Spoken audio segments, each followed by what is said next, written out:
Profesor, ingeniero electrónico, magíster en ingeniería industrial, Andrés Giovanni Laverde Gutiérrez. Certificado en diseños avanzados en circuitos impresos PCI, SID del IPC, Los Ángeles, Estados Unidos. Entrenador en calidad de manufactura electrónica IPC 610, también en Estados Unidos. 12 años como director técnico en servicios de manufactura electrónica en Colombia, en diseños, en fabricación y en ensamble de PCB, en un centro de investigación reconocido como el Colciencias. También ha realizado actividades consultorías de diseño de PCB y manufactura para empresas públicas y privadas de Colombia, Guatemala, Costa Rica, Venezuela y Estados Unidos. Ha impartido talleres y conferencias en el diseño de PCB en México, Ecuador y Paraguay. También en Colombia ha dictado más de 10 cursos. Bueno, sin más que decir, le tengo el agrado otra vez de saludarles a ustedes. Muchas gracias por realizar este webinar llamado Errores típicos al diseñar PCB, que es Introducción a Estándares Internacionales. Profesor André, le doy pase. Dejo de compartir mi presentación.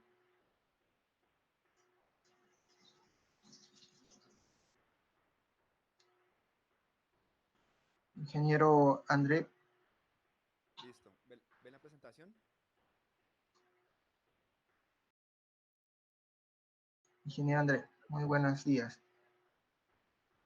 ¿Ven la presentación? ¿Me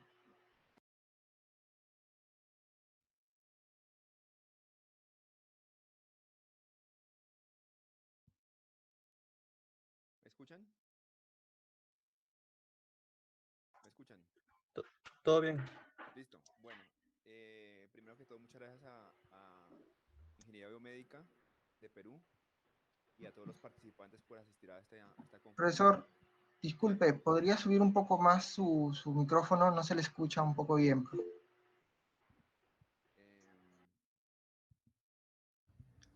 ¿Ahora sí? ¿Me escuchan? Sí, profesor, ahora sí. Perfecto. Listo.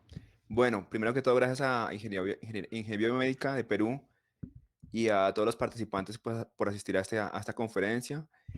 Trataré de compartir un poquito la experiencia en la temática de normativa y diseño de PCBs. Bueno, no sé cómo estarán las preguntas. Este es el contenido de la conferencia. Primero voy a hablar un poquito de las normas IPC e IS, algunas normas IPC más usadas y los errores típicos en diseño de PCBs que cometimos y cometemos en algún momento y alguna conclusión con respecto a pues, esta conferencia. Bueno, primero que todo quisiera hablar como unos conceptos básicos de la normativa. Digamos que a nivel internacional, lo primero que existe pues son como las directivas. Las directivas, digamos, son unos actos legislativos, o sea, ciertos países se ponen de acuerdo para saber qué normativas, qué pruebas, qué legislación aplican para sus productos, especialmente productos electrónicos, biomédicos, mecánicos, mecatrónicos, eléctricos.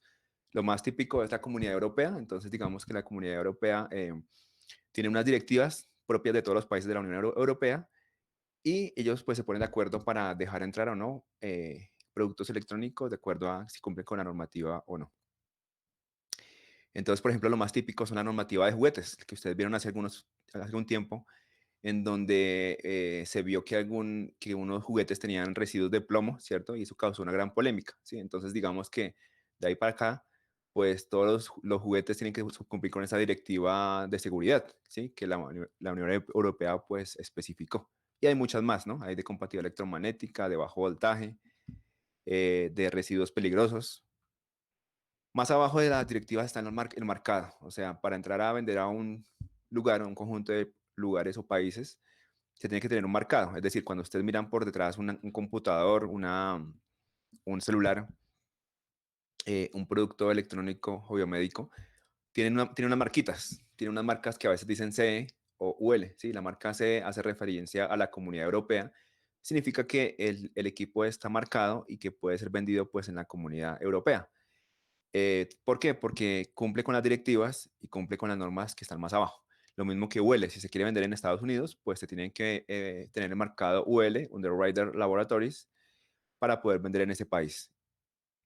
Entonces, más abajo están las certificaciones de producto. Es decir, se supone que un producto pues, fue diseñado con normas y entonces es certificado con esas mismas normas, o sea, se certifica que el producto cumple con la normativa y pues más adelante podría ser marcado, ¿sí? Y podría cumplir con las directivas, devolviéndonos un poquito. La certificación de un producto es un requisito, digamos, de calidad. O sea, si usted certifica un producto es porque el producto pues es seguro y porque es de calidad, ¿no? Eh, Eso aplica en nuestros países de Latinoamérica. Entonces hay normativas NOM en México, una norma mexicana, hay normativas ICONTEC en Colombia, hay normativa técnica peruana, hay normas, digamos, en nuestros países que son muy similares, son muy similares.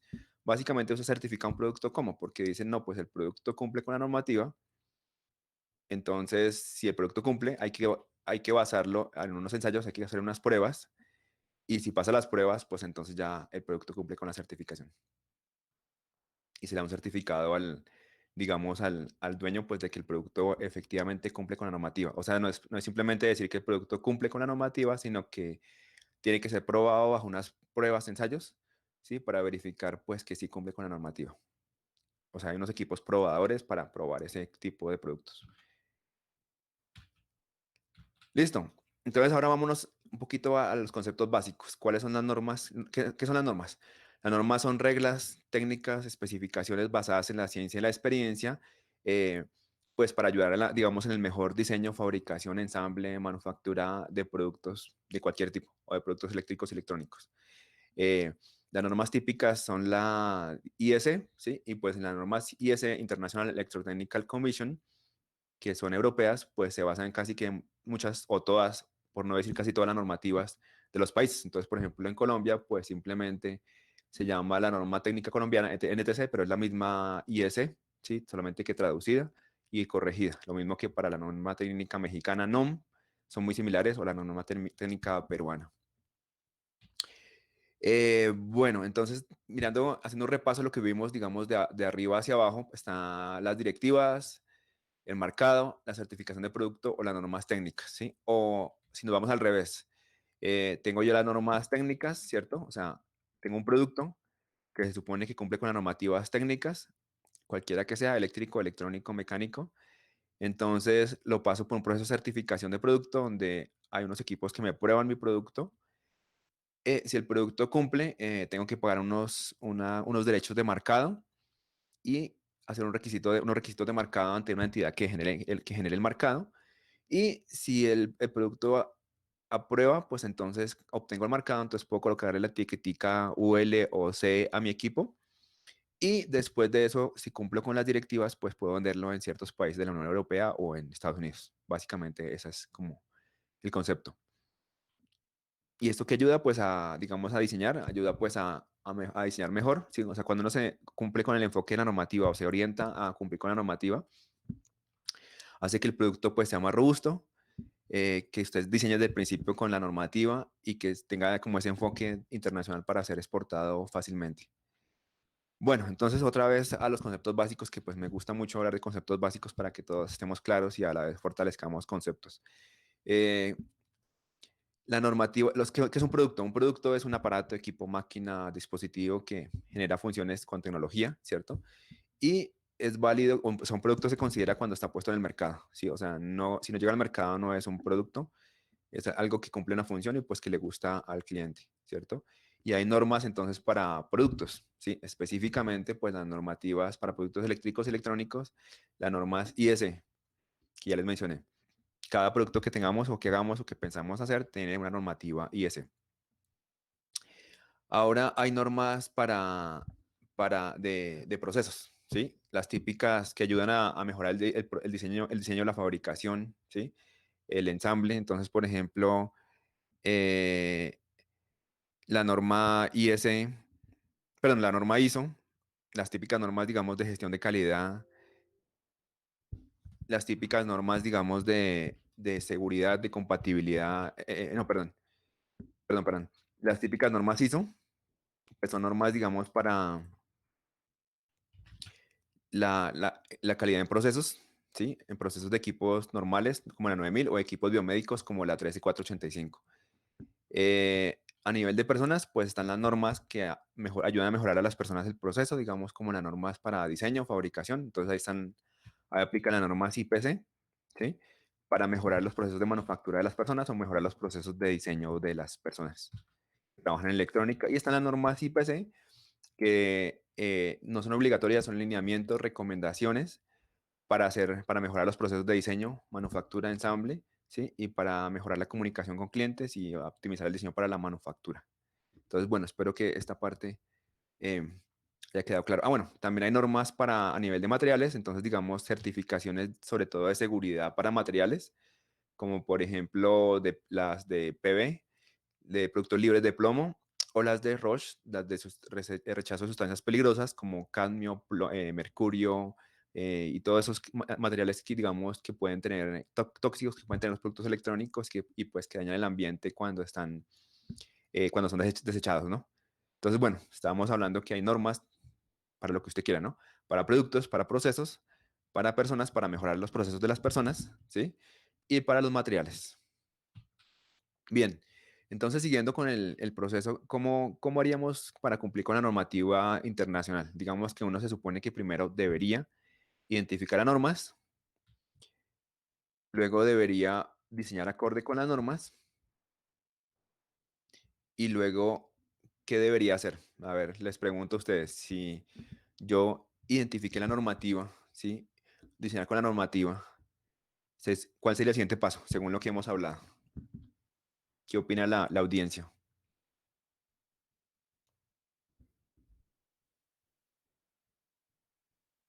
O sea, digamos, puedo considerar que simplemente yo identifiqué la normativa, diseñé acorde con las normas y ya, ¿todo está bien?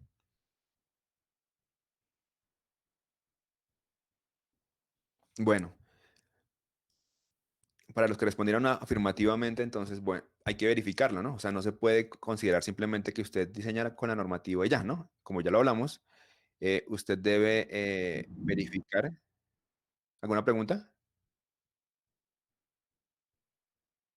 ¿Está todo bien? Sí, profesor, continúe. Bueno, entonces usted debería verificar, ¿no? Que diseñó con la norma. Entonces, para eso, pues tiene que llevar el producto, ¿cierto? A uno revisarlo a nivel documental, pero también a nivel de ensayos, a realizar ensayos o pruebas sobre el producto con equipos de pruebas para verificar que realmente está cumpliendo con la normativa. Si no se trata simplemente de decir que sí, no. Puede haber cumplido con la norma IPC, que no son obligatorias, o con la norma IS, que si usted va a un mercado son obligatorias, pero tiene que verificar que el producto efectivamente cumple con las normas. Entonces hay que probarlo y si pasa, entonces ya se supondría que recibe una certificación. Listo. Ahora hablemos un poquito de las normas IPC. Eh, pues las normas IPC, antiguamente la entidad se llamaba Institute for Printed Circuits, pero ahorita se llama Association Connecting Electronic Industries y hace referencia a que anteriormente solamente consideraban los PCBs, pero ahorita el IPC desde 1954 considera todo lo que es la conectividad electrónica, o sea, los PCBs, los componentes, la soldadura, los cables, los arneses, la caja, todo es pues la conectividad electrónica y por tanto todo pertenece a la norma IPC. Listo, entonces, ¿cuáles son las normas más básicas? Este diagrama me gusta mucho porque va de abajo hacia arriba, o sea, de diseño hasta el final.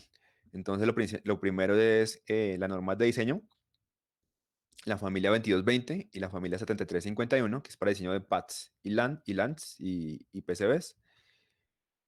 Si yo tuviera que diseñar alta frecuencia, pues entonces utilizaba la 2141 o la 2251. Eh, Después de eso, ¿qué sigue? Pues bueno, sigue la cualificación del PCB con la IPC 600, que estaba en azulito más arriba. Luego la soldadura, la J estándar 001, ¿sí? Y luego la aceptabilidad de ensambles, que es la 610. ¿Por qué la marco aquí en rojo? Porque digamos que ya resume, es muy integradora porque resume todo el ensamble. O sea, si uno quiere evaluar un ensamble, la calidad de un ensamble, pues entonces al mismo tiempo está evaluando la calidad del PCB, pero también de los insumos, los componentes, el mismo ensamble y los cables. Entonces es una norma que es muy integradora, la 610, que es muy usada. Listo, entonces ahora sí tengo una industria un poquitico más especializada, más arriba ustedes ven la 620, que es para aceptación de cables. Y luego, si el PCB por alguna razón tiene un defecto y hay que retrabajar, reparar o modificar, pues entonces hay que aplicar la 771121, que es para reparación de PCBs. Ya si usted es un fabricante de PCBs especializado, pues puede utilizar la 600, pero casi siempre utilizan la 610. Ya si usted, por ejemplo, quiere ver todo lo que tiene que ver con el ensamble, con la soldadura, pues utiliza la J estándar 001, todo lo que es insumos, fluxes, limpiadores, procesos de limpieza, evaluación y calificación, y sobre todo el proceso, digamos, de soldadura, pues es la J estándar 001. Listo. Esa es una forma que me gusta mucho de resumir la norma IPC. Entonces, en la base está la 600, más arribita está la 2221 más la 7351, o sea, diseño. Más arriba está la 610, que es el ensamble. Más arriba está la 771121, que es la reparación en caso de que un componente o un PCB se le dañe. Y más arriba está la de los cables en caso de que usted requiera ya algo, una industria muy especializada como aeronáutica, automotriz o espacial, en que sí, digamos, exigen calificaciones de evaluación de cables. Listo, esta es otra forma de resumirlo. Y todo esto lo resume la 610, que es de aceptabilidad de ensambles electrónicos, que es la norma como más usada en el mundo. Bueno, ahora hablemos un poquito de las normas IPC 2221, para específicamente las normas para diseñar PCBs. Entonces quiero hablarles un poquito, quiero compartirles un poquito la experiencia acerca de las lecciones aprendidas y los errores cometidos, digamos, en diseño de PCBs, pues en mi experiencia haciendo diseño, fabricación y ensamble de PCB. Entonces, bueno, todos sabemos lo que es un PCB, una Printed Circuit Board. En algunos países se llama tablilla, tarjeta electrónica, tarjeta de circuito impreso, placa PCB, plaquilla, plaqueta. No le llamen baquelita, por favor. El término baquelita no tiene que ver con PCBs, ¿sí? Llámenlo como por el nombre que tiene. Y pues bueno, un PCB realmente es la base de un producto electrónico, ¿sí? O sea, si un PCB no funciona, el producto electrónico no funciona. Entonces es la base de no solamente de, digamos, un producto electrónico, sino del equipo de trabajo. O sea, el equipo de trabajo de ingeniería, digamos, que está supeditado a la labor del diseño del PCB, ¿sí? O sea, usted no puede probar un PC, si usted va a probar un producto electrónico y en esa actividad está un diseñador electrónico, un diseñador de firmware, de software, de hardware, del encerramiento, del diseño industrial, inclusive el mercaderista, el gerente, el vendedor, el financiero, todos su actividad depende del PCB. Si el PCB no funciona, la integración, digamos, de todas esas tecnologías, esos saberes, esas ingenierías, esos diseños, pues no se puede hacer. Entonces, el PCB es fundamental porque es la base, es el sustrato principal, pues, digamos, de un producto electrónico para una investigación, emprendimiento o trabajo en una empresa. Bueno, entonces, ¿cuál es el error número uno? Me pasaba mucho que, digamos, mucha gente llegaba de mucho afán, de mucha prisa a que se le diseñara un producto electrónico, ¿sí? Entonces me llegaban con una hojita esquemática, ni siquiera la esquemático, una hoja de los componentes supuestamente conectados, y entonces tenían mucho afán, mucha prisa, decían, no, necesito por favor que me diseñe este PCB, que me lo diseñe muy rápido porque tengo afán, porque los ingenieros tienen afán, porque esto, porque lo otro, bla, bla, bla. Y entonces cuando uno aceptaba ese tipo de diseños así en una hojita y en papel y con mucha prisa, con mucho afán, pues terminaba cometiendo muchos errores, terminaba haciendo el doble de trabajo, demorándose mucho y teniendo que retrabajar muchas veces. ¿Por qué? Porque, digamos, estamos hablando de que cuando me llegan con el esquemático están como en el paso 3 que ustedes ven aquí de elaborar el esquemático o definir y colocar rutear el PCB, el paso casi cuarto, y nos saltamos los anteriores pasos, o sea, nos saltamos en entender las necesidades, o sea, no entiendo este producto para dónde va, cómo va a ser instalado, cómo funciona, en qué caja va, en qué encerramiento va, en qué enclosure, dónde se fija, se tiene que estar protegido contra temperatura ambiental, si va a ir en la... No es igual si va a estar en la costa, en el mar, en las costas peruanas o en Cancún. No es lo mismo si va a estar en Cartagena o en la selva colombiana o en el Amazonas, ¿sí? Tiene que estar protegido. Entonces, digamos, si uno no entiende bien las necesidades, pues va a ser un diseño no adecuado.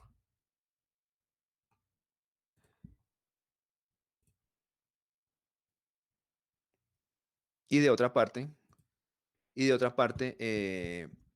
uno no investigaba los componentes. Entonces, ¿qué pasaba? Entonces, listo, con el afán del cliente diseñamos el PCB muy rápido, lo mandamos a fabricar y compramos los componentes. Grave error. Cuando compramos los componentes, entonces íbamos a comprar los componentes, perdón, los componentes no se conseguían, ¿sí?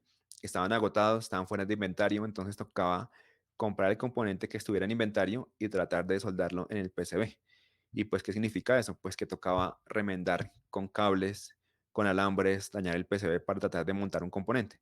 Entonces, ¿qué debíamos haber hecho desde el principio? Pues primero haber investigado si el componente realmente existía o no. si se conseguía o no. Y basado en eso, pues ahí sí elaborar un esquemático y hacer el diseño del PCB. Otro error, por ejemplo, que pasaba es que el esquemático no estaba en su versión definitiva. Entonces el cliente vivía todo el tiempo cambiando el esquemático. Entonces uno comenzaba a hacer el diseño del PCB, hacer la ubicación del PCB, de los componentes, hacer el ruteado o trazado de las pistas, y el cliente empezaba a cambiar el esquemático todo el tiempo. Entonces la versión 1, la versión 2, la versión 3, 4, 5, y así no cambiaba el esquemático todo el tiempo. Entonces usted tenía que volver a retrabajar todo el tiempo, volver a modificar el PCB, volver a cambiar los componentes, la ubicación. Entonces eso es mucho trabajo, mucho tiempo, y en realidad usted a lo último pierde mucho tiempo y trabaja más de lo que se comprometió a hacer y hasta a veces no cumple con el proyecto. Entonces digamos que un gran error es no tener un proceso adecuado y aplicar juiciosamente y de manera disciplinada ese proceso de diseño de PCBs. El proceso, digamos, real es mucho más complejo, pero este básico, con que lo apliquemos en lo básico, digamos que estamos bien. Listo. El segundo punto es no clasificar el producto según las normas IPC. Entonces le pido en este momento a los asistentes que me escuchan que piensen en el producto que están en este momento diseñando o pensando diseñar o pensando modificar y que por favor lo clasifiquen según la norma IPC. Entonces les voy a contar rápidamente.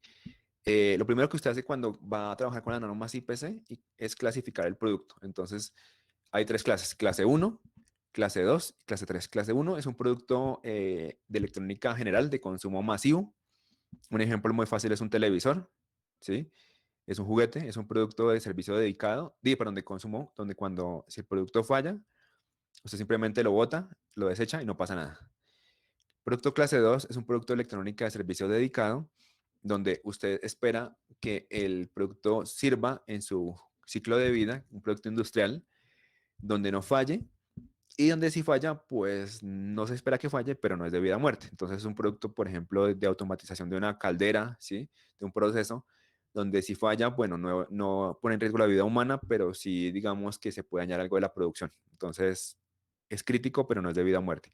Pero un producto clase 3 sí es un producto, digamos, crítico, donde tiene que ser de alta confiabilidad, entonces donde no puede fallar, donde si falla, pues se peligra la vida humana y se desata hasta una guerra. Entonces, le pido a los asistentes que en este momento piensen cuál es la clase de su producto que en este momento están diseñando o que van a diseñar. Y de una vez lo anoten por ahí.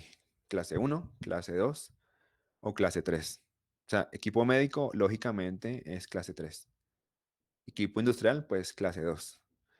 Y equipos de distracción de juguetes serán clase 1. Listo, continuemos. Entonces, ahora, la tercera error, no planear el ruteado del PCB. Como les decía, a veces uno no simplemente comienza a diseñar el PCB, entonces lo que uno llama diseño del PCB, la verdad, seamos sinceros, es simplemente lo que uno piensa que es el diseño del PCB siempre, es el ruteo del PCB, es la ubicación del PCB. Entonces, para uno lo que le interesa es ubicar los componentes en algún lugar y comenzar a hacer el ruteo, trazado las pistas y ya, se acabó. Si se dan cuenta, hay una cantidad de pasos que hay que tener en cuenta antes de diseñar un PCB, como es entender la necesidad del cliente, investigar componentes, elaborar un buen esquemático. Pero cuando voy a rutear, tengo que adecuadamente pensar cómo voy a hacer el ruteo, dónde trazo las pistas de alimentación, dónde trazo las pistas de tierra, las de alta frecuencia, las de señales ruidosas, las críticas, las semicríticas, las no críticas. Entonces, esto es fundamental. ¿Por qué? Porque me he enfrentado a casos en los que diseñar un PCB se vuelve no solo difícil, sino imposible. ¿Sí? Usted, cuando no lo planea, entonces comienza a trazar pistas por un lado, por el otro, le quedan demasiado largas, tiene que como ponerse a empujar unas pistas, las otras, tiene que ponerse a correr vías, componentes. Al último, el PCB le queda de regular calidad, tanto el diseño, la fabricación le queda con errores y pues el ensamble se le hace un imposible o queda en cortocircuito. Entonces digamos que un ruteo de PCB es una conjugación de muchas cosas, pero también es importante hacer la planeación porque si no, pues el ruteo se hace, si no difícil, se hace muy complicado y pues degrada el funcionamiento del circuito. Entonces, si el circuito no está bien ruteado, pues sencillamente hay mucho ruido y pues si hay mucho ruido, pues ya se degrada la funcionalidad.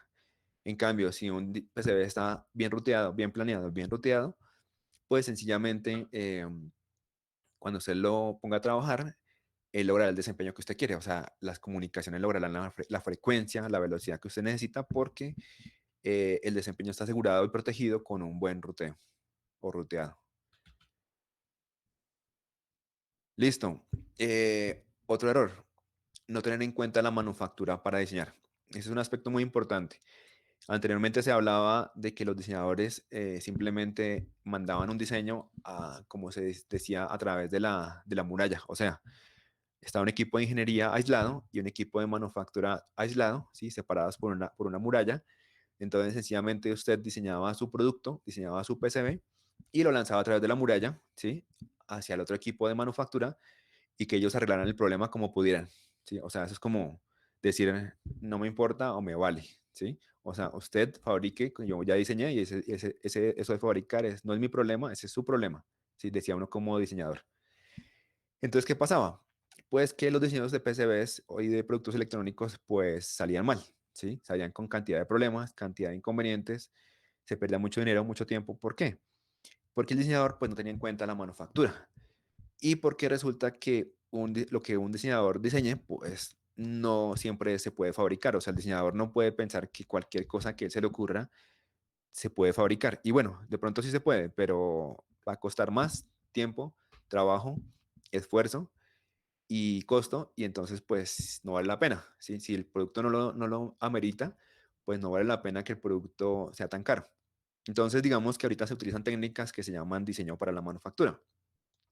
Y no solamente eso, sino diseño para el desempeño, para el ensamble, para las pruebas, para la confiabilidad, para la excelencia, para el reuso, el costo, la calidad. Sí, hay una cantidad de diseños para costo, diseños para el X que uno hasta lo confunden.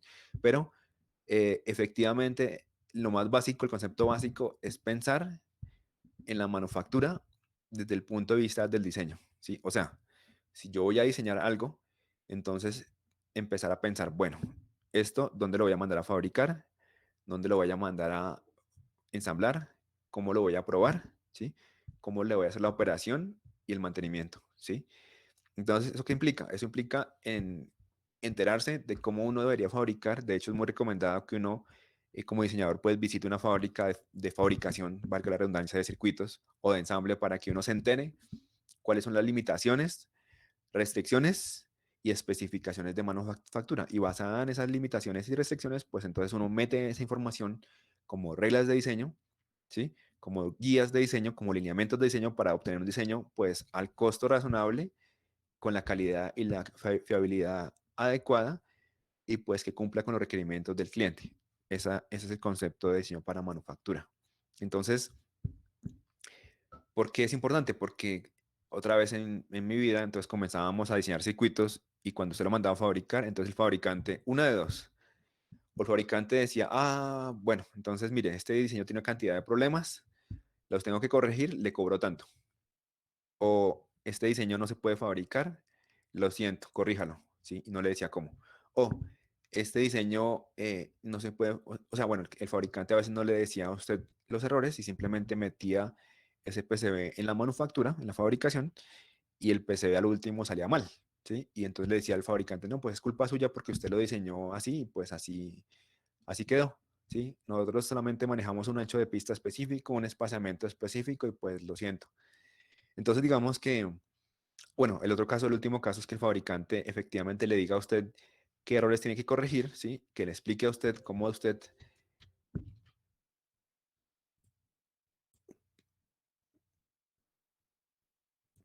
debe diseñar el circuito y pues que efectivamente le oriente para que usted diseñe para la manufactura, ¿sí? Entonces, fíjense que esto es un aprendizaje y un compromiso de todos, ¿sí? Del fabricante que me dé lineamientos básicos de cuáles son sus capacidades de manufactura para yo diseñar acorde a ellas, ¿sí?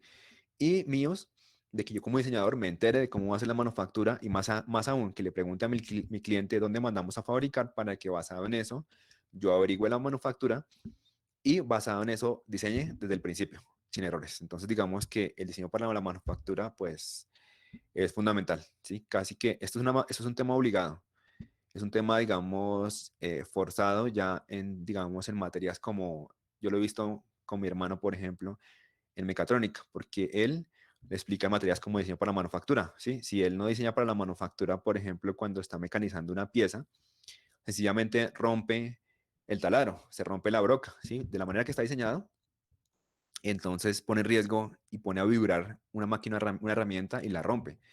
Entonces, o sea, la daña, ¿no? No la rompe, es que la daña.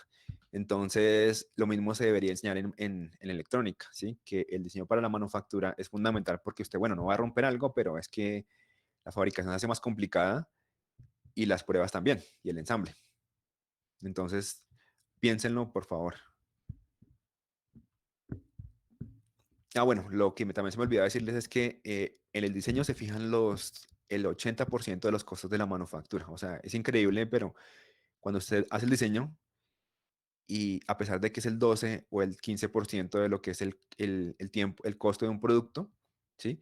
En realidad fija casi el 80% de los costos que va a tener el producto en la producción y en el soporte. Entonces, es muy importante, es muy importante. ¿Por qué? Porque si usted no diseña para la manufactura, pues el producto va a ser más caro en su producción y operación, ¿sí? En cambio, si usted lo diseña, pues está ahorrando costos. Entonces, digamos que es un compromiso que todos deberíamos tener, ¿sí? Hay expertos que dicen que los costos deberían ser un requisito de diseño, ¿sí? O sea, usted no puede pensar en diseñar porque sí, sino tiene que pensar con un sentido diseñar con un sentido de costo. Listo. Entonces, bueno, diseño para la manufactura desde el principio. Entonces, digamos que los invito pues a que revisen la manufactura de su país, a que miren esos proveedores, ¿sí?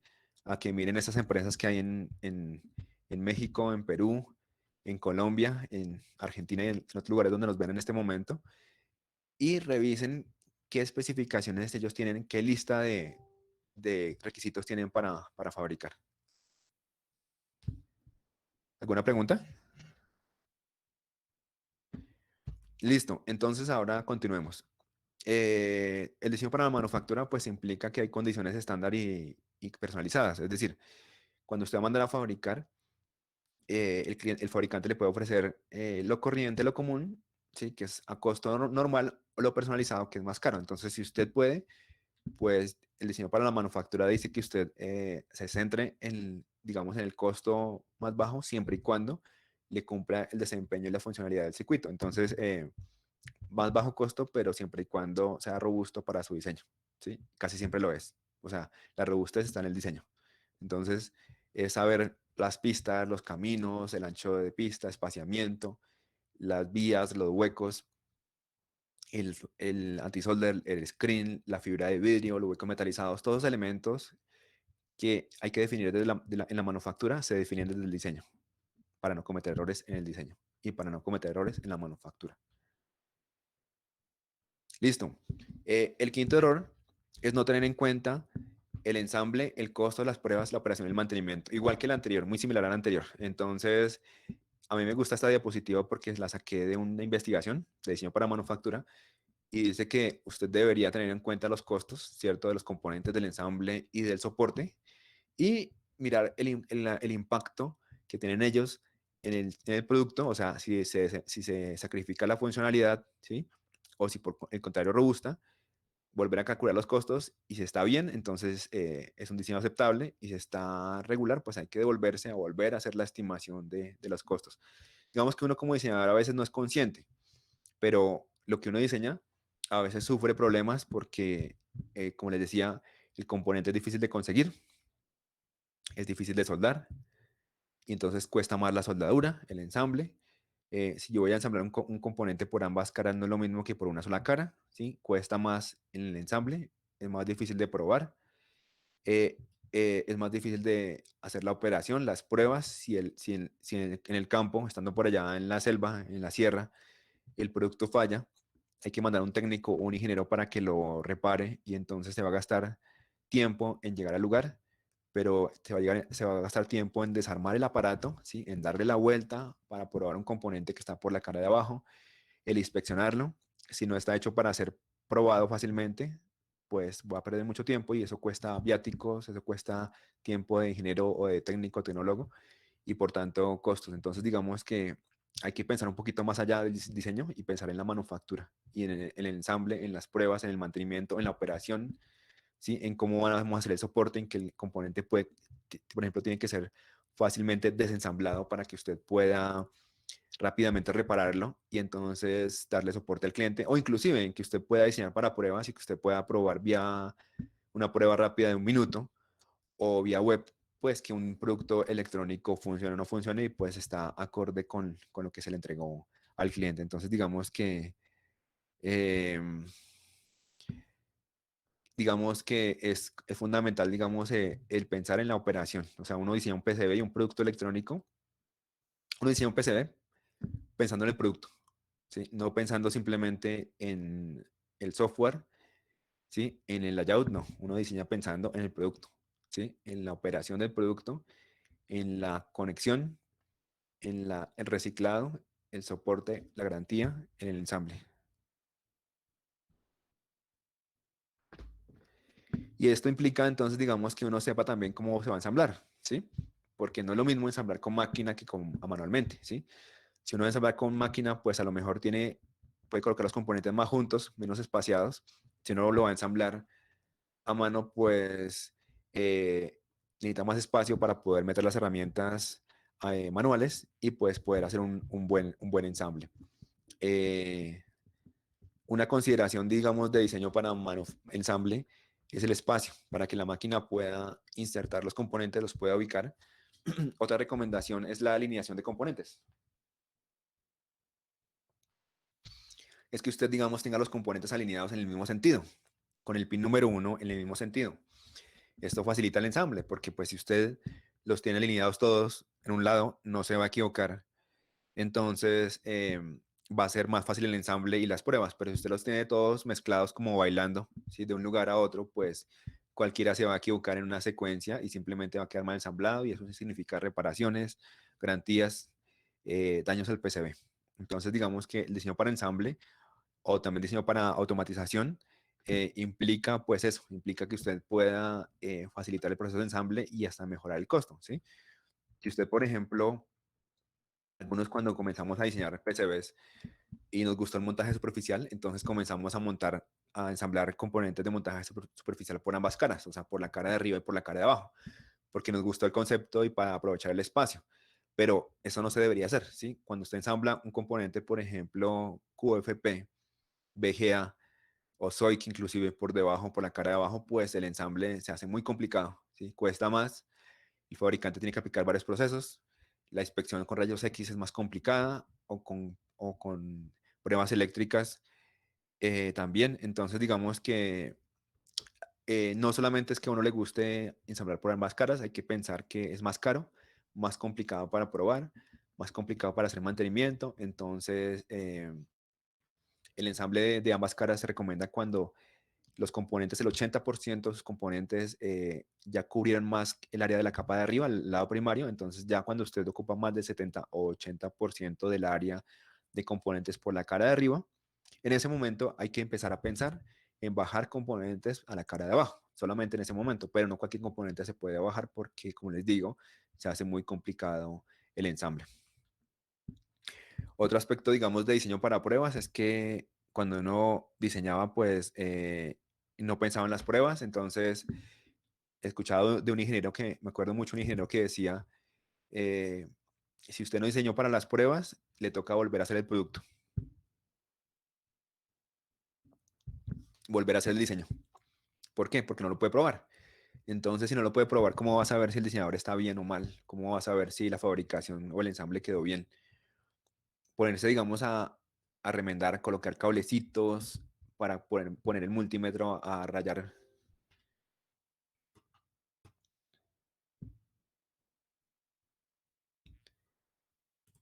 ponerse a rayar pistas, a rayar caminos para poder colocar el multímetro, pues no tiene sentido. Usted debería haber diseñado para pruebas. Hay diferentes estrategias para pruebas, para colocar esos puntos de test y para pensar en la estrategia de pruebas. Y una de ellas es, por ejemplo, que usted piense en cómo va a probar el circuito, cómo lo va a particionar, ¿Cómo lo va a hacer controlable? Eso de control, ¿cómo lo va a hacer observable? ¿Sí? ¿Cómo va a poder aislar el circuito y en algún momento poder verificar cada punto del circuito? ¿Cuándo tiene que probarse al 100% el circuito? ¿Cuándo no? Si el circuito está maduro, si no está maduro, si a lo mejor hay que poner otras estrategias para que él se pruebe solo cuando esté sin operación. ¿Sí? Digamos que hay cantidad de estrategias de pruebas y cantidad de métodos de pruebas, inclusive de máquinas para equipo, para hacer pruebas, inclusive emprendimientos que se pueden crear, digamos, haciendo pruebas para equipos, ¿sí? Prestando servicios de pruebas. De hecho, creo que en México un instituto de investigación patentó una máquina para hacer pruebas, ¿sí? Entonces, digamos que son oportunidades que se pueden dar para aquellos que quieren emprender. Bueno, hay condiciones para las pruebas, ¿no? Hay formas, digamos, de probar un integrado, pues para hacer más efectiva la prueba y no doblar o pandear el circuito. El sexto error, no diseñar los pads según las normas IPCI. Bueno, no diseñar los pads en general.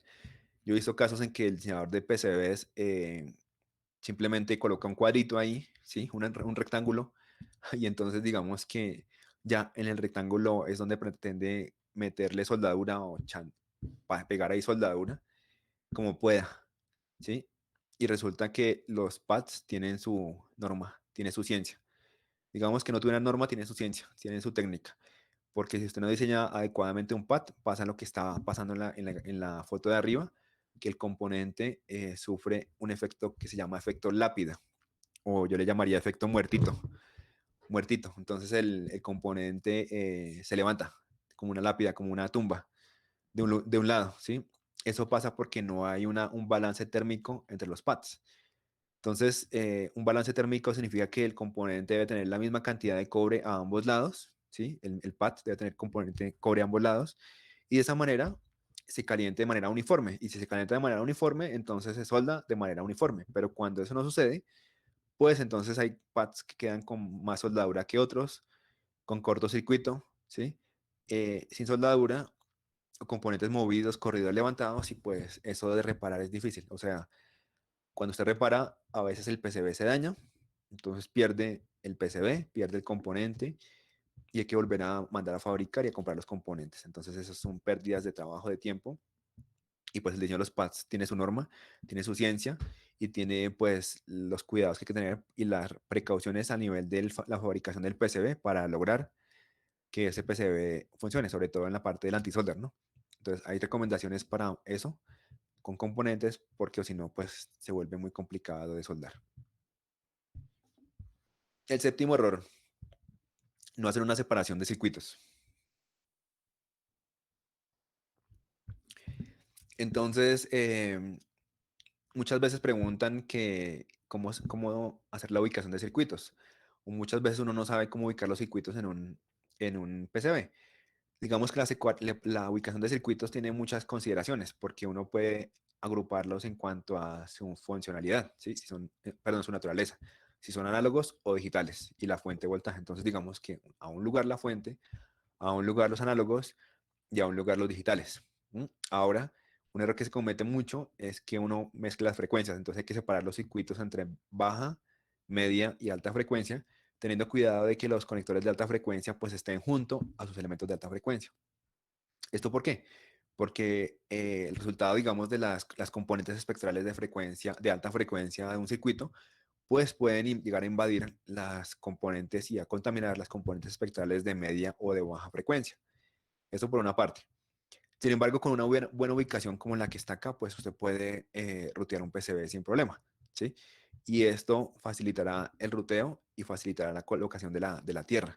Normalmente, digamos que muchas veces nos preocupamos por separar las tierras y resulta que a veces, bajo ciertos casos, la mayoría de los casos no hay que separar las tierras, ¿sí? En la parte análoga de pronto hay que tener un poquito la tierra no separada, pero sí ruteada con pistas gruesas, pero en la parte digital no hay que separar digamos, en frecuencia las tierras, ¿no? Esa es una consideración que hay que tener en cuenta. El octavo error, no hacer distribución de potencia. Igual que en la planeación. Entonces, digamos que cuando yo planeo el ruteo del PCB, cuando yo hago la ubicación del PCB, bueno, se me olvidó también decirles que por aspectos de temperatura hay que separar el circuito por temperaturas también entre baja, media y alta, o entre baja potencia, media y alta potencia, ¿sí? O también se puede por bajo, medio y alto ruido. En el momento que yo separo los circuitos, entonces, y separo la distribución de potencia, el circuito va a trabajar más eficientemente. Ahora, cuando yo voy a rutear el PCB, debo tener mucho cuidado por donde voy a rutear la alimentación y la tierra, ¿sí? Este ruteo de PCB es un layout pobre. No sé si alguien me quiere responder por qué este es un layout pobre, o porque es una parte, un ruteado, digamos, ineficiente o no tan óptimo. Bueno, ¿Vieron? no, porque no tiene planos de tierra. Está ocupando mucho espacio en la placa. Sí, sí, Pistas de 90 grados también. sí, sí. Principalmente des en cuenta que el BCC y la Tierra están muy lejos, ¿sí? Entonces ustedes saben que digamos que hay unos campos electromagnéticos que deben fluir entre BCC y Tierra, que siempre fluyen, eso es inevitable, y entonces deben estar juntos para que esos campos electromagnéticos estén confinados. Eso no nunca lo vamos a poder evitar. Lo que sí podemos hacer es colocar esos campos electromagnéticos juntos. Entonces colocamos esos PCC y Tierra juntos para que esos campos electromagnéticos estén confinados, estén acoplados y ocupen el menor espacio posible. Entonces, este layout es pobre porque esas pistas de BCC y Tierra están lejos, ¿sí?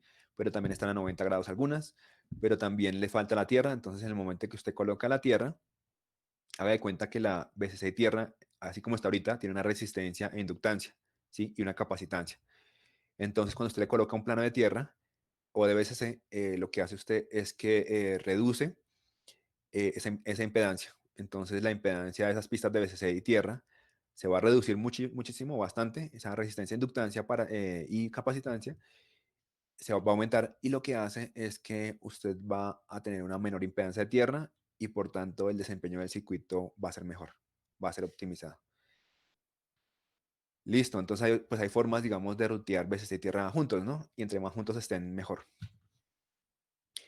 Bueno, este es un error que siempre se comete, no tener el ancho y el espaciamiento adecuado.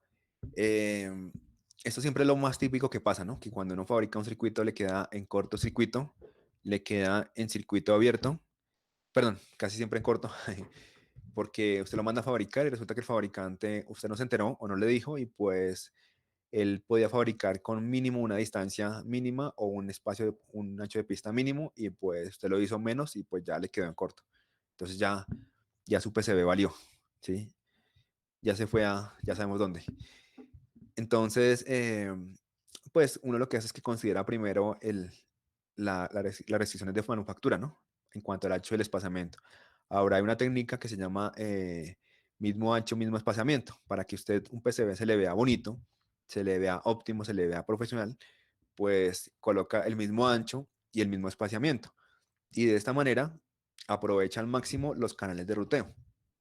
O sea, usted hace que por un espacio determinado puedan pasar la mayor cantidad posible de pistas siempre y cuando eh, no interfieran una con la otra. O sea, por ejemplo, un bus de 8 bits, pues lo podemos rutear así, ¿no?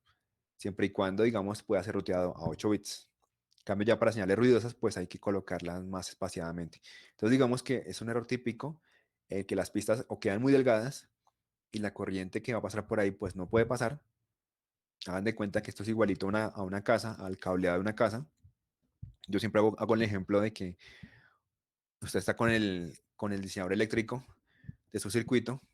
El maestro electricista va a tomar la energía de la empresa de energía eléctrica y la va a dejar en su casa, ¿sí? Va a cablear su casa para darle la energía.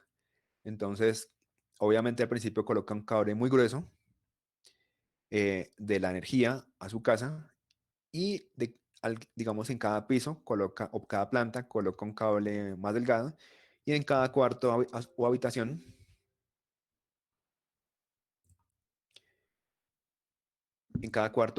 pues coloca un cable también más delgado. Entonces aquí con los PCBs pasa igual, ¿sí? O sea, Hay que determinar la corriente, hay que sobreestimarla, ¿sí? Para que el circuito, la señal pues pase, ¿sí? No se vaya a quemar la pista o simplemente no pasa. Y lo mismo el espacio. Cuando es necesario, pues hay que dejarlo más espaciado de una pista a otra porque a veces unas pistas generan ruidos electromagnéticos y pues hacen que el circuito no funcione o se contamine. Entonces digamos que para eso pues hay técnicas para distribución del ruteo en el PCB. Entonces, bueno, el 10º error, no generar la documentación adecuada. ¿Alguien de los asistentes me quiere decir por qué es importante la documentación para un diseño de PCB? Porque define, por ejemplo, el layer, el esquema, el drawing, define el ensamble de los componentes, define algunas precauciones que se tienen que tomar tanto durante la fabricación y ensamble, define algunas características eléctricas. Ujú. No, y también importante si otro ingeniero va a mirar el plan o en qué consiste, tenga, digamos, como la documentación para, digamos, también en caso tal de alguna reparación o algo. Excelente, muy bien, casi que dijeron todo. Lo único que podría agregar es que a veces uno como diseñador, pues sí, como tiene todo en la cabeza, entonces le es fácil pensar que todo está claro. Y cuando usted manda a fabricar ese PCB y no documenta, como dicen los compañeros, entonces el PCB le llega con problemas, le llega con problemas de fabricación, de ensamble, le es difícil hacer el mantenimiento, las pruebas.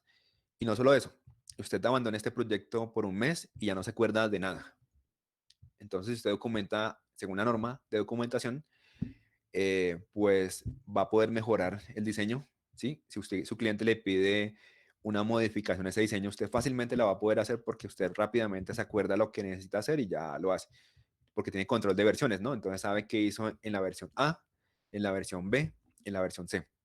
Si usted no lo hace, al mes que vaya a retomar ese proyecto, pobre de usted, porque entonces no se acuerda dónde dejó el esquemático, dónde dejó el PCB, por allá las huellas las dejó en la USB, eh, los Gerber lo dejó en el Drive, en el Dropbox, ¿sí? Entonces digamos que no está consolidada la documentación, no está documentado el proyecto y pues usted ya le es muy difícil, o sea, hacer un cambio de una horita, se va a demorar un día en hacerlo y con mucho estrés, ¿sí?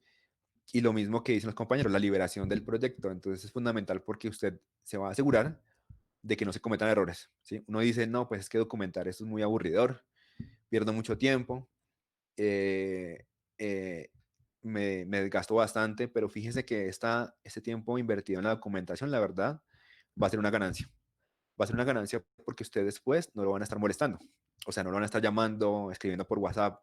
Oiga, mire que es que cómo se hace esto, cómo se hace lo otro, y usted pues en medio de sus tareas haciendo otra cosa, pues desconcentrarse para hacer algo, se le olvidan las cosas y pues de pronto no da el dato exacto y después se acuerda y le queda mal, ¿sí? O sea, me refiero, por ejemplo, en caso en que para el ensamble y no tuvimos en cuenta una nota donde decía que un componente en específico no había que lavarlo, porque si se lavaba, se dañaba, ¿sí? Había que lavarlo con soldadura, había que soldarlo, perdón, con soldadura no clean, que no requeriera limpieza.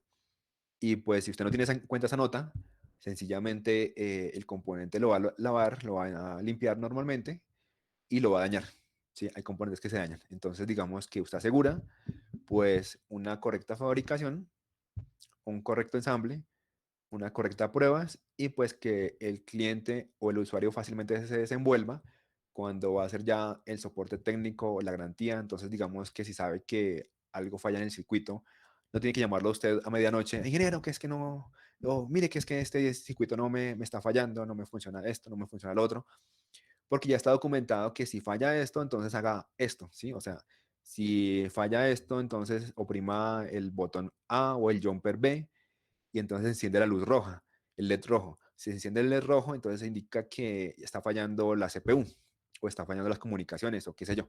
Entonces digamos que son formas en que usted no solamente optimiza el diseño, la operación, el mantenimiento, sino que se ahorra usted dolores de cabeza y hace un trabajo pues más profesional y más eficiente, ¿no? Listo.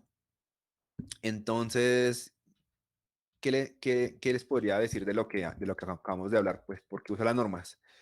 Pues, en mi concepto, en mi experiencia, las normas le sirven a usted primero para aprender de los demás. Entonces, como les dije al principio, las normas son guías, lineamientos hechos a partir de la ciencia y la experiencia de otros, ¿sí? De otros que se han reunido a sentarse horas enteras a documentar, a redactar normas y a depurarlas para que las puedan entregar a otros que puedan aprovechar y cometer menos errores en su diseño, ¿cierto? Bueno, no solamente el diseño, sino la fabricación, el ensamble y las pruebas.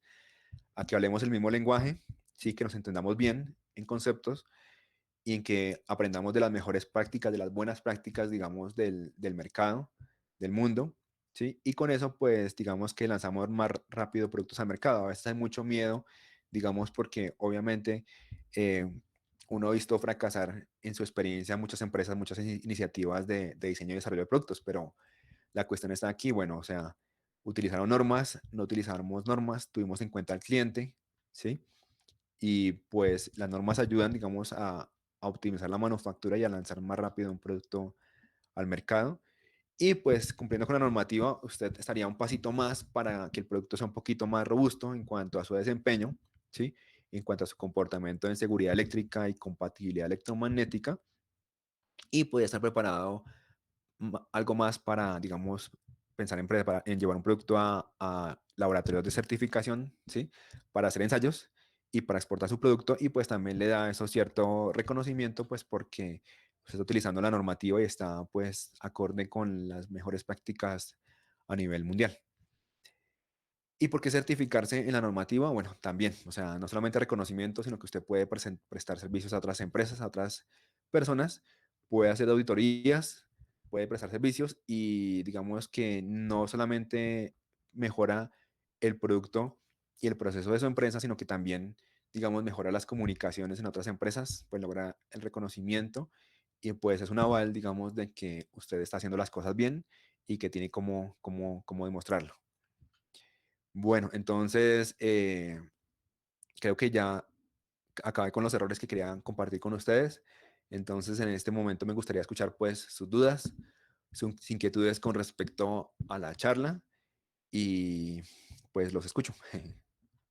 Muchas gracias, profesor ingeniero André Laverde. Ahora pasaremos a lo que es a la ronda de preguntas.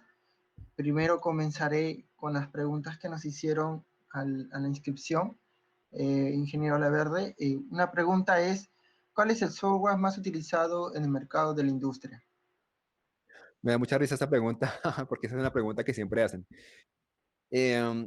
Digamos que cuando uno quiere diseñar con PCBs, pues cualquier herramienta sirve, ¿sí? O sea, no necesariamente tiene que casarse con una herramienta.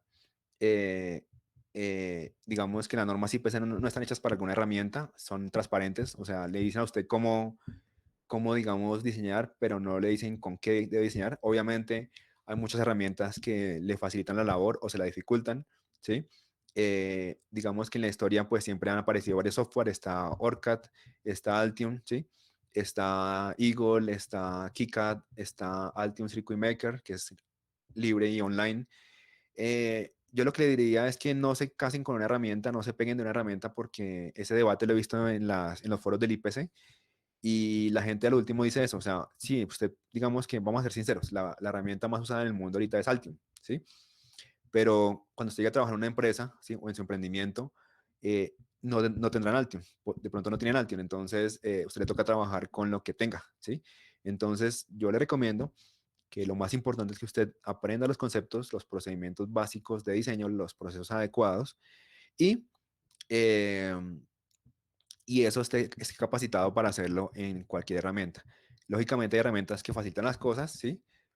Pero sea flexible, ¿sí? Porque es posible que si usted, digamos, trabaja, yo conozco universidades aquí en Colombia, empresas que trabajan con Altium, pero cuando van a lanzar el emprendimiento, la investigación, pues le toca, el investigador les exige que trabajen con un software libre y pues ya, les tocó simplemente cambiar el software libre y ya. Entonces no tiene que eso causar pena o dolor.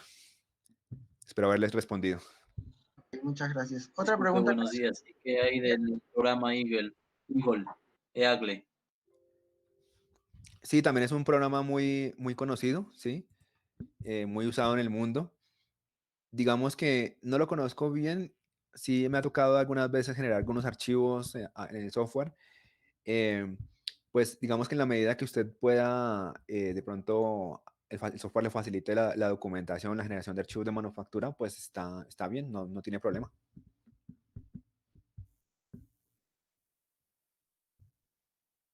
Sí, otra preguntita.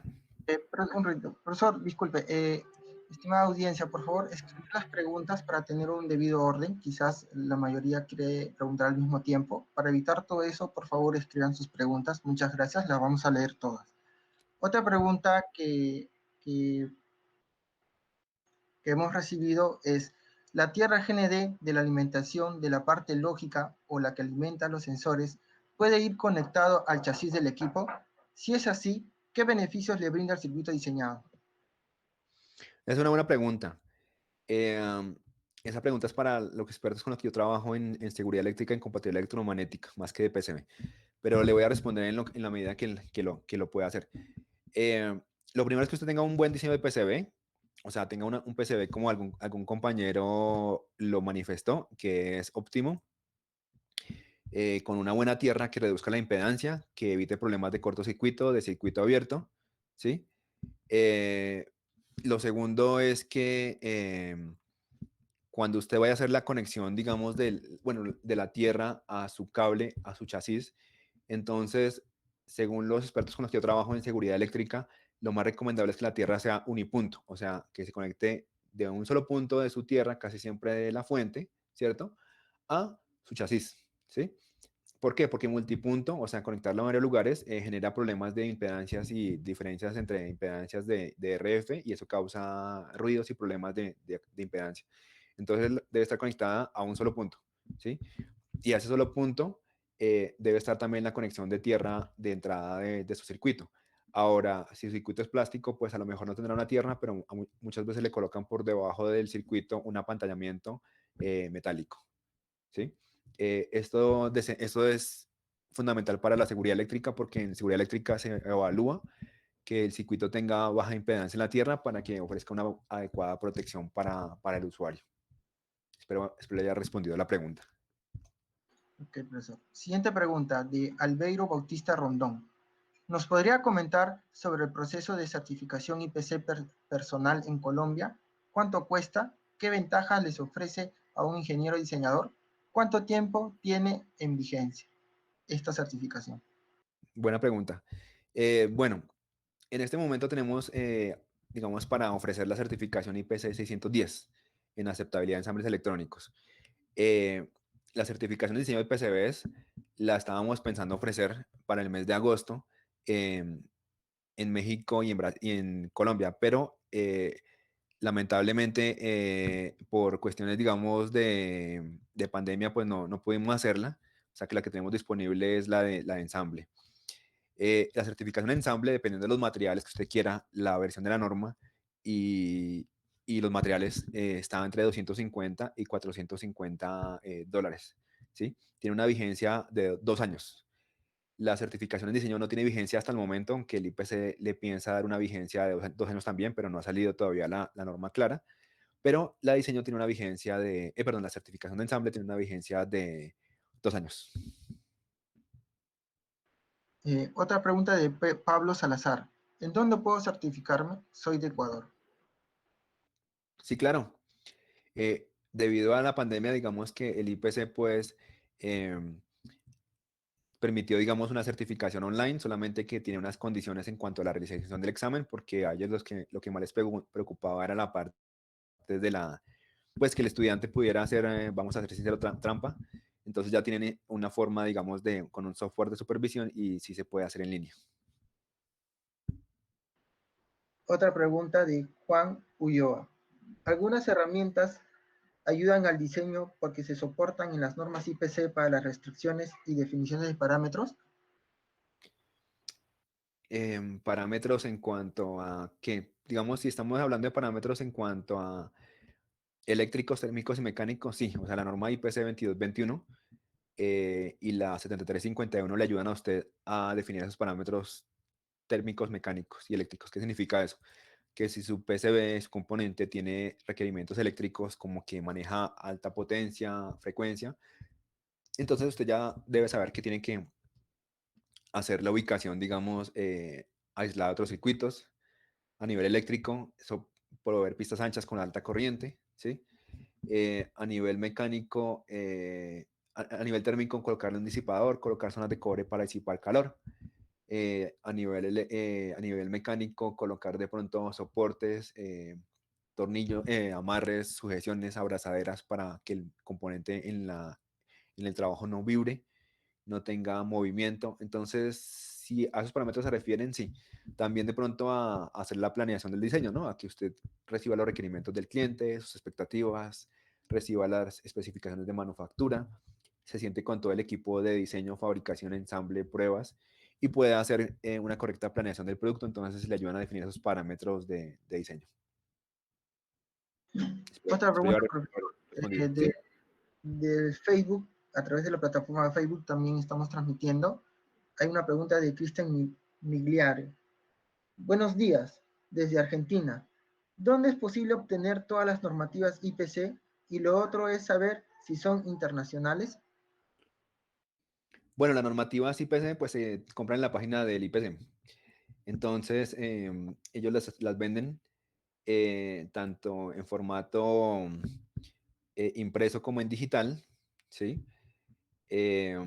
Cuando uno va a hacer una certificación, pues le provee a las personas la norma IPC respectiva de la certificación, pero digamos que en este momento nosotros no somos distribuidores de las normas, a menos que varios nos los pidan, de pronto podríamos pensar en hacerle distribución de alguna normativa. Si son internacionales, sí, pues las hacen, digamos, en principio el IPC en principio es una entidad americana y entonces sus normativas al principio las hizo con muchas entidades americanas, pero luego involucró expertos europeos y de varias partes del mundo y pues las normas tienen consenso, digamos, de varios países y sí son internacionales, o sea, tienen aplicación internacional. Entonces, digamos, donde usted vaya a trabajar, si se certifica usted en Argentina, pero va a trabajar en Estados Unidos o en Europa, ya le piden la normativa, o en México inclusive. De hecho, en México es obligatorio, por ejemplo, para trabajar en manufactura, estar certificado en la IPC, ¿no? En la IPC 600, o si usted 610, o en la 620 o la 600, dependiendo de donde usted vaya a trabajar.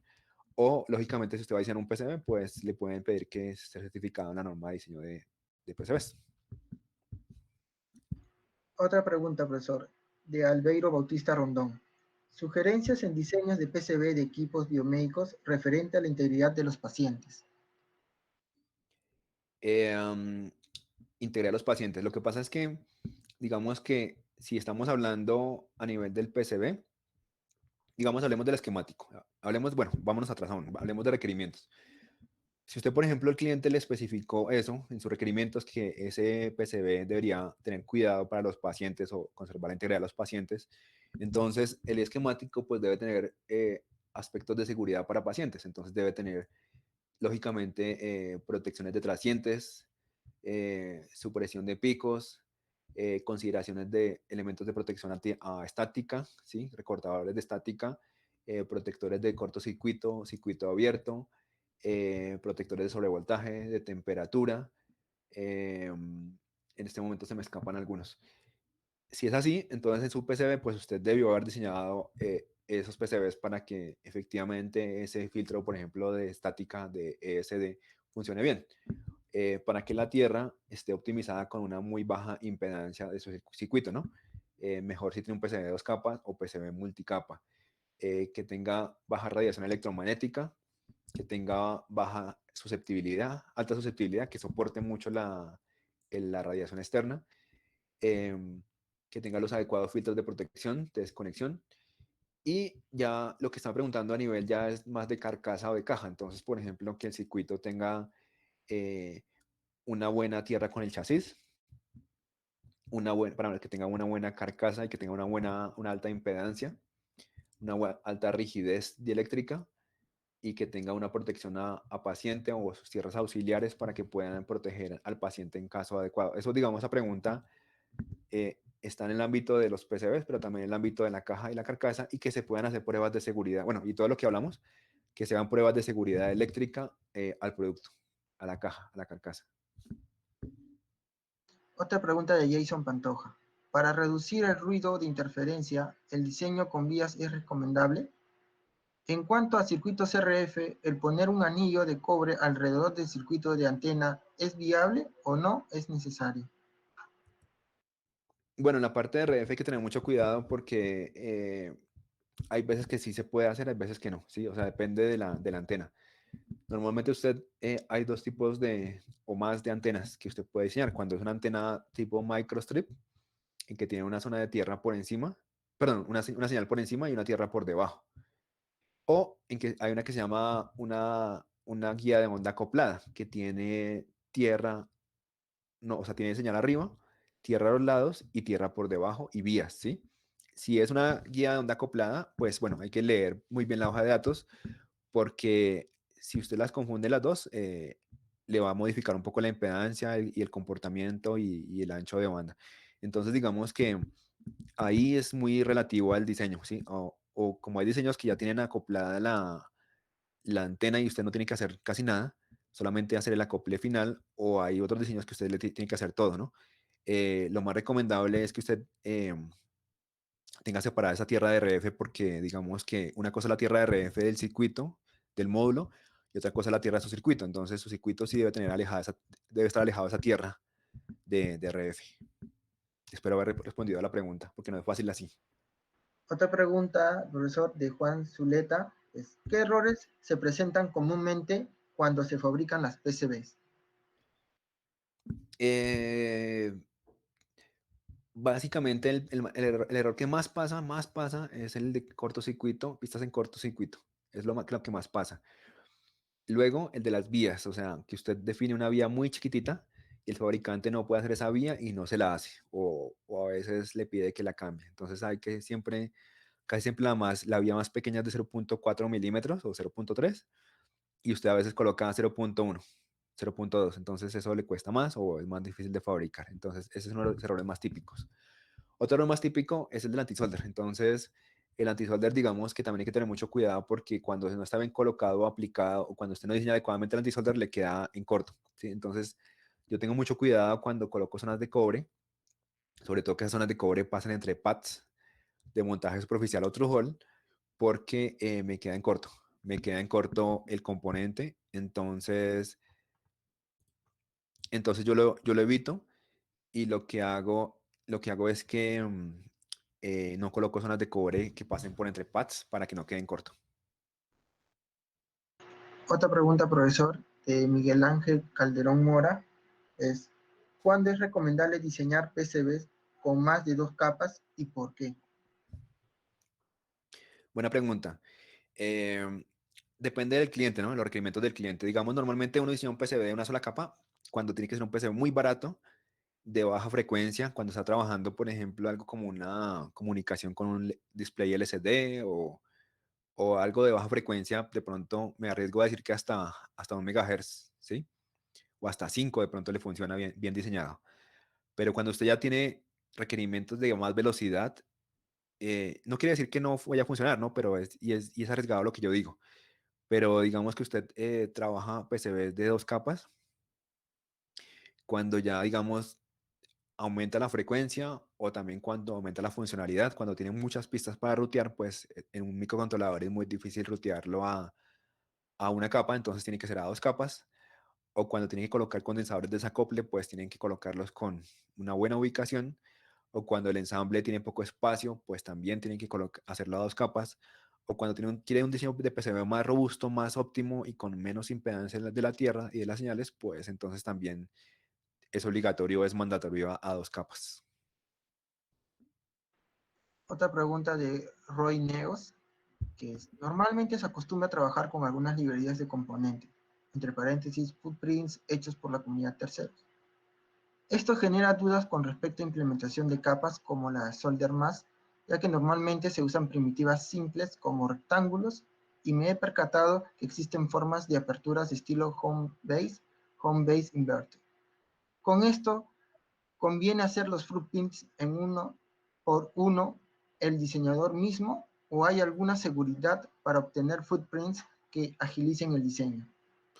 Muy buena pregunta. Si usted mira la norma IPC, también hay gente que no está de acuerdo con las normas, ¿sí? Si usted mira muchas librerías o bibliotecas, se consiguen en el mundo muchas bibliotecas en diferentes proveedores. Y pues hay expertos y gente también dedicada a hacer bibliotecas. Entonces, ¿cuál usar? Yo les diría que, digamos, por optimización de tiempo, pues ustedes traten de bajar las bibliotecas del fabricante, ¿sí? O de algunos proveedores de bibliotecas como SnapEda o hay otros más. Pero realmente lo importante es que usted sea crítico y que usted pueda verificar, ¿sí? Entonces no siempre hay que creerle y comer entero, sino que usted revise lo que usted baja.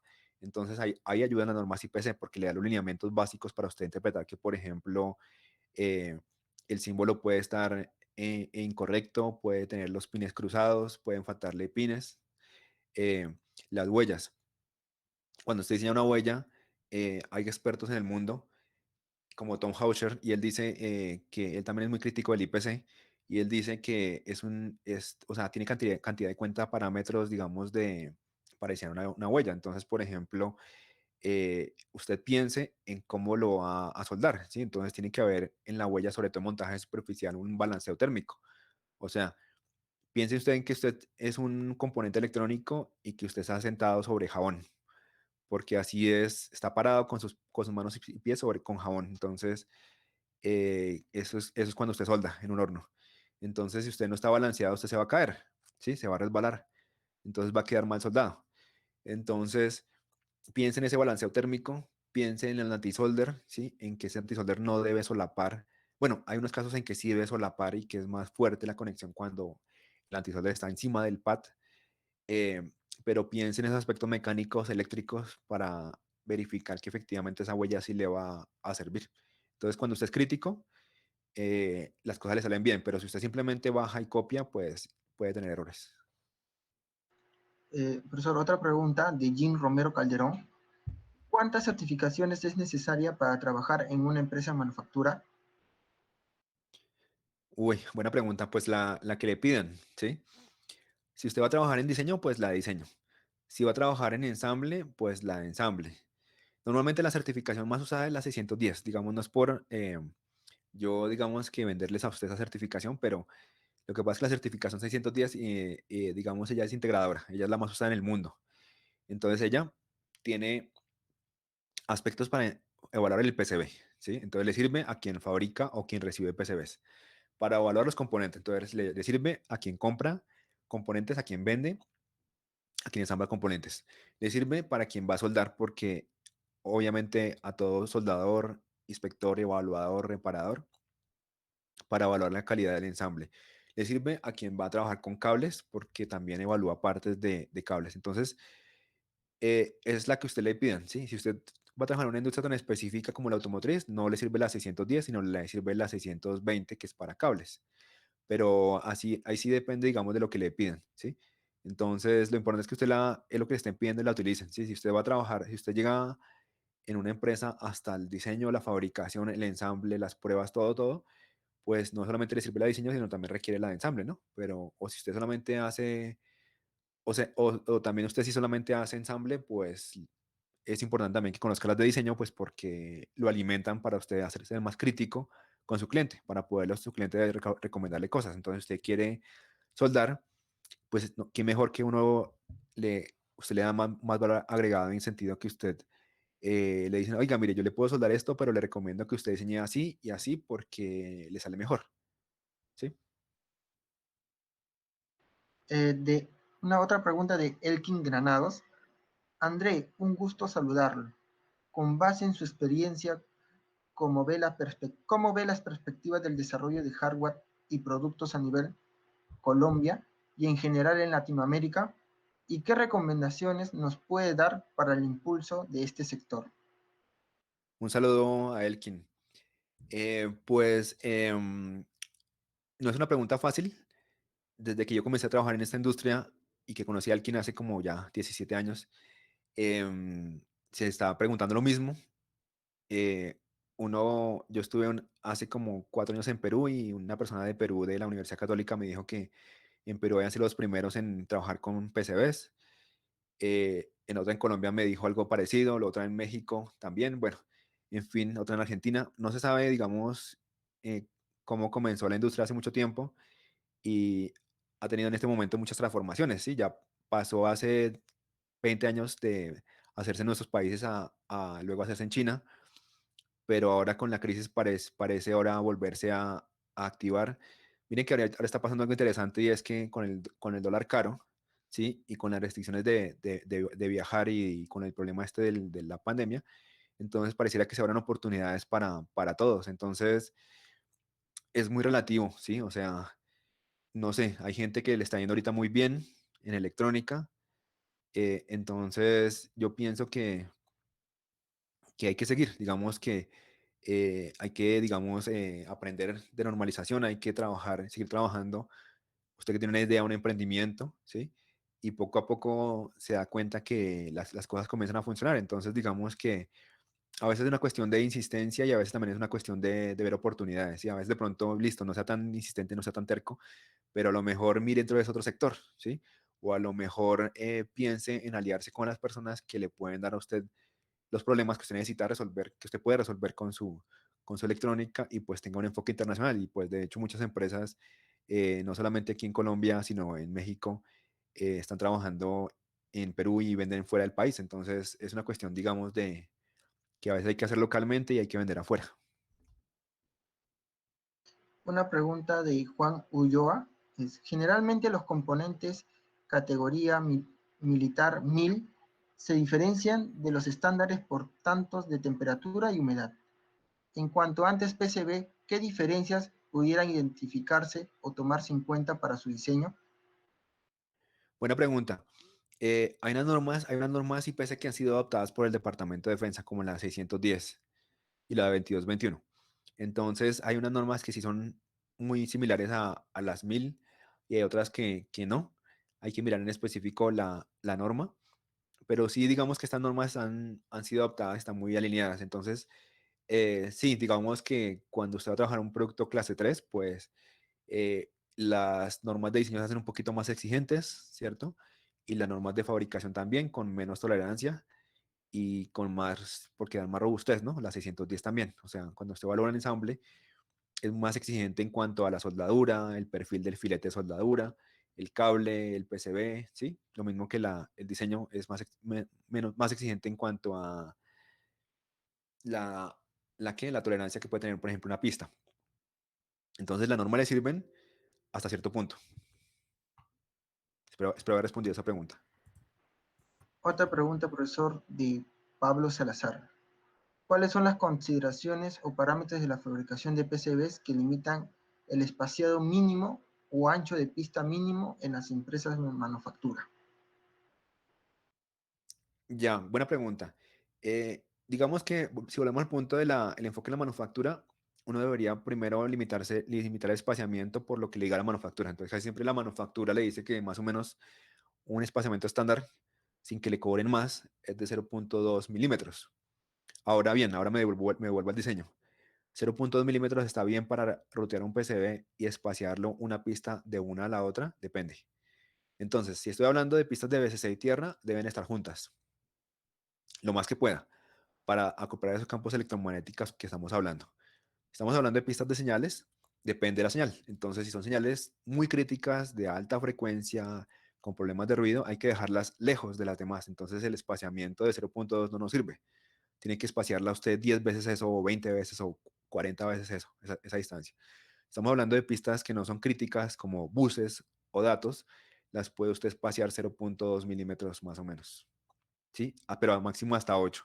Y si son pistas, digamos, de baja frecuencia, de pulsadores, LEDs, interruptores, pues ahí sí ya no hay mucho problema. Si son DC, las puedes pasear 0.2 sin problema. Profesor, otra pregunta de Albeiro Bautista Rondón. Para la fabricación de circuitos multicapa, ¿cómo sería más aconsejable la distribución de las nets de señales y las power entre capas con el fin de minimizar impedancias o acoplamiento de señales? Muy buena pregunta. Eh, em, en un PC multicapa, yo no sé si, yo creo que tenía una diapositiva de eso, pero bueno, no la mostré. Em, lo que se dice típicamente es que usted coloca, digamos, vamos con el PCB básico de 4 capas, coloca tierra arriba, perdón, señales arriba, capa 1. En la capa 2, que es una capa interna, puede colocar tierra o BCC, y en la capa 3, que es una capa interna, puede colocar BCC o tierra, en viceversa, ¿no? Y otra capa, la capa 4, puede colocar señales, ¿sí? Esa es la teoría, ¿sí? Era la teoría que yo manejaba hasta hace unos años. O sea, capas externas señales, capas internas BCC y tierra pegadas juntas. Pero resulta que la fabricación no es tan cierta. En la fabricación, las pistas de las capas de BCC y tierra quedan alejadas. Entonces, eh, hay que a veces meter otras configuraciones de multicapa, donde usted tiene más bien señales y tierra arriba o VCC y su complemento en la capa segunda, o sea, por ejemplo, si tengo tierra arriba, VCC abajo, y así, así el reflejo de esto es la siguiente capa, el siguiente par de capas, la capa 3 y 4. Espero me haga entender porque no es muy fácil así solamente por voz, pero, pero digamos que piensen en que lo convencional ya no funciona y que cuando usted requiere minimizar la impedancia y acoplar más las señales por cuestiones de manufactura, vuelvo a lo mismo, toca primero mirar cómo la manufactura lo hace y acoplarlo, a acoplar esa manufactura para obtener el máximo acople electromagnético, porque lo convencional que le estaba comentando al principio no funciona en realidad. Espero haberle respondido y si no, pues escríbeme un correo. Sí, chicos, cualquier otra duda, consulta, también pueden escribir al correo al profesor. Después de esta presentación se le dará el link del correo y también se le dará un anuncio sobre algunos talleres de normas IPC. Gracias, profesor, ya lo compartió a través del chat. ¿No hay más preguntas? Sí, hay otra pregunta. Es de Sergio Leal.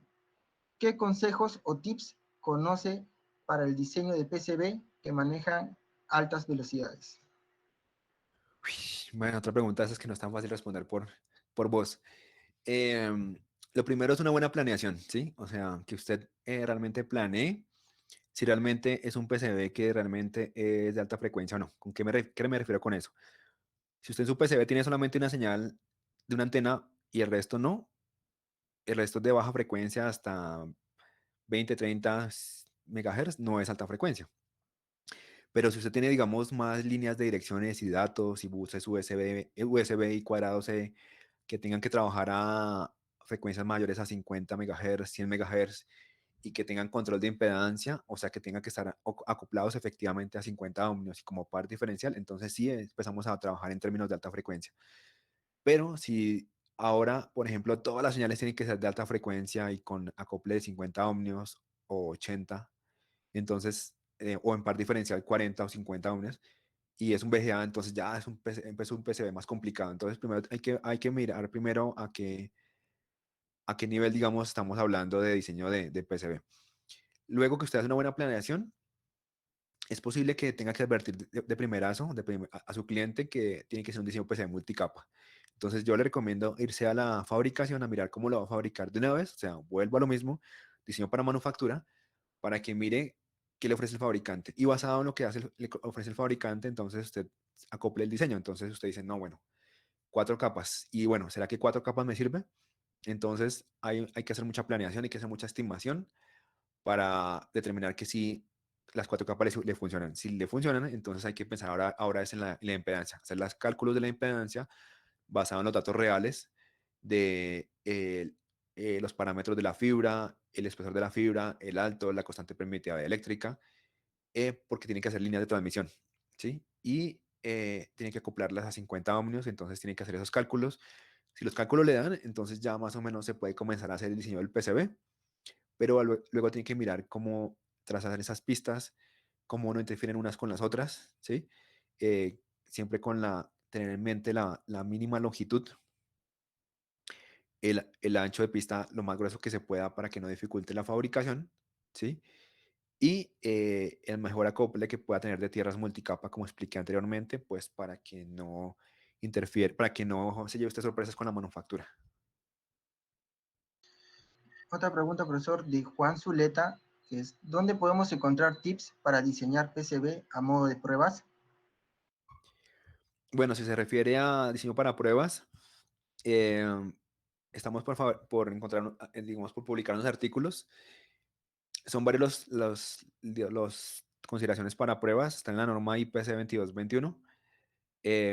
Básicamente es colocar un punto de pruebas, un punto de test en su diseño, que es puede ser cuadrado o redondo. Y pues hay que probar las redes más sensibles, más críticas.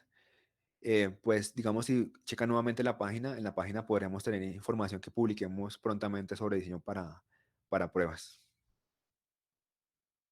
Otra pregunta también de Juan Zuleta es, ¿por qué prefieren enviar la fabricación de PCB a China y no con los fabricantes locales? Wow, ¿quién dijo eso?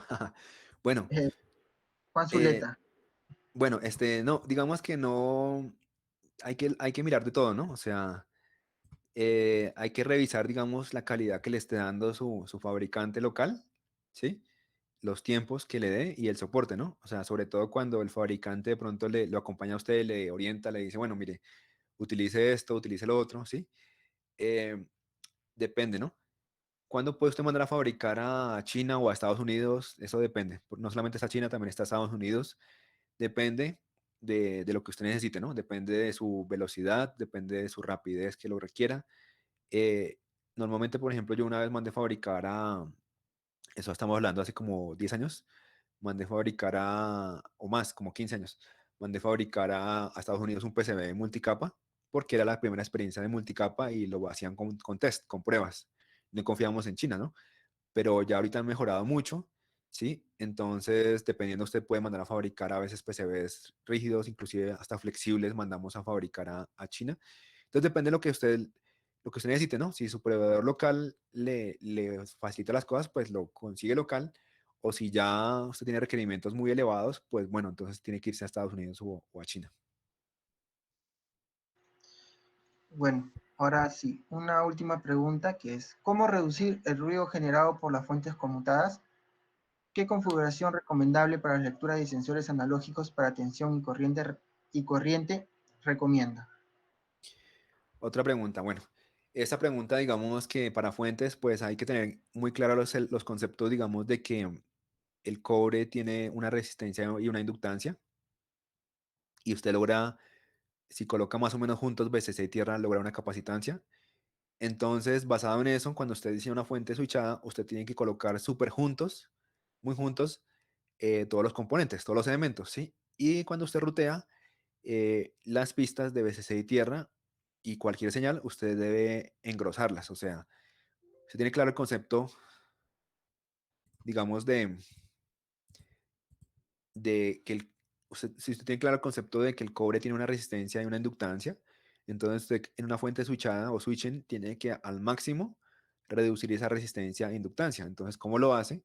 Colocando pistas muy gruesas. Entonces, casi que no es una pista gruesa lo que usted coloca, sino una zona de cobre. O sea, aparte de que usted colocó los componentes súper juntos, usted coloca una zona de cobre, casi que una zona de cobre gruesa que llene todo el espacio disponible para que reduzca al máximo la inductancia y resistencia y su switching se le comporte como tal.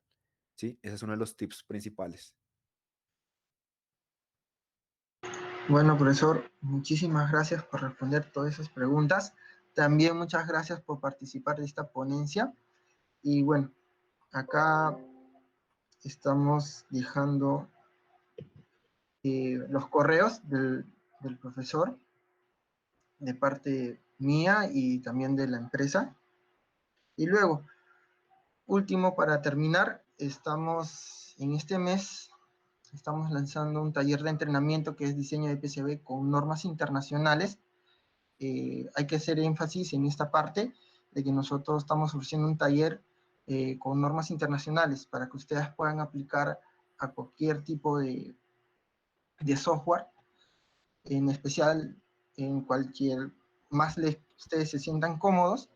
Este taller está orientado para que ustedes tengan una muy buena práctica en el diseño de PCB y estén a la altura de las grandes empresas. Para mayor información, podrían visitarnos a la página web que está ahí, que se ve en la presentación. También pueden escribir a nuestros correos cualquier duda o consulta sobre precios, sílabus y cuándo comienza, por favor escribirnos. Y bueno, esto sería todo. Muchas gracias por participar de esta conferencia y que tengan un buen día. Hasta luego.